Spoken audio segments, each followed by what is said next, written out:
Umpisahan po natin ang ating palabas with for today's talk, naghain po ng warrant of arrest.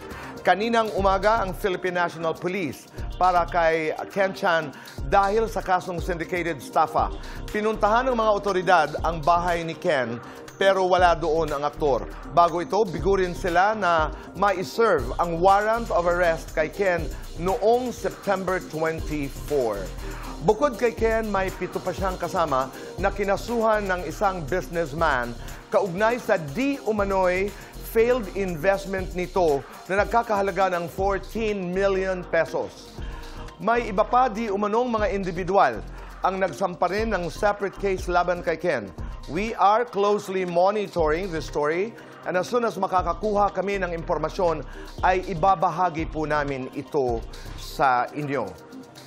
Okay na, Bel. In another story, Naitay Kapuso,